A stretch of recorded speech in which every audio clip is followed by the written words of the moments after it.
10 জন যুবক ও 5 জন বালক একটি কাজ 10 দিনে করতে পারে। 10 জন যুবক ও 5 জন বালক একটি কাজ করতে পারে 10 দিনে। তাহলে 20 জন যুবক ও 10 জন বালক ওই কাজ কতদিনে করতে পারবে? এটা মুখোমুখি খুব সুন্দর পারে যাচ্ছি। এখানে 10-এর জায়গায় হচ্ছে 20, 5-এর জায়গায় হচ্ছে 10। তাহলে কাজের সময় লাগবে কি? 10-এর জায়গায় লাগবে 5। ঠিক আছে না? এটা যদি মুখোমুখি অঙ্ক হয়, কিন্তু এখানে যদি 20-এর জায়গায় যদি 15 করে দেয়, 10-এর জায়গায় যদি 25 করে দেয়, সেটা একটু ঠিক। এখানে একটু লিখে রাখো।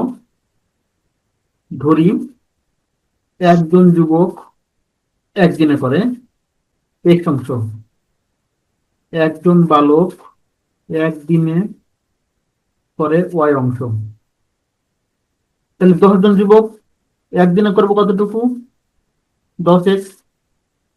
5 জন বালক একদিনে করবো কতটুকু? 5y। এরা কাজটা শেষ করে কতদিনে?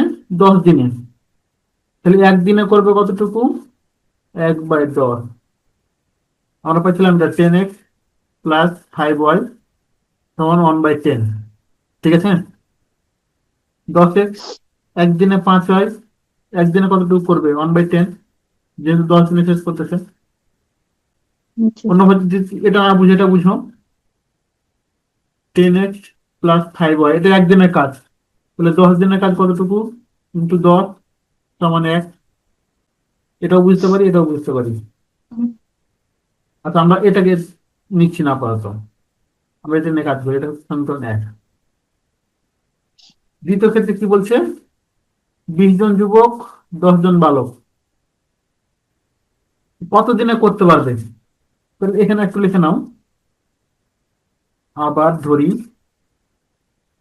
20 জন, আবার ধরি 20 জন যুবক ও 10 জন বালক কাজটি দিনে শেষ করতে পারে। তাহলে আমরা অতএব কি লিখতে পারি? 20 জন বালক, তাহলে 20x 10 জন, 20 জন যুবক 20x 10 জন বালক 10y সমান হচ্ছে 1/t।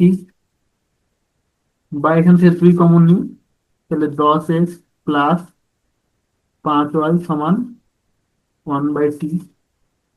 বা 2 এখানে মান কত? 1/10 সমান হচ্ছে 1/t। তাহলে 5 দিয়ে 10 বা t সমান 5। তাহলে 5 দিনে শেষ করতে পারবে।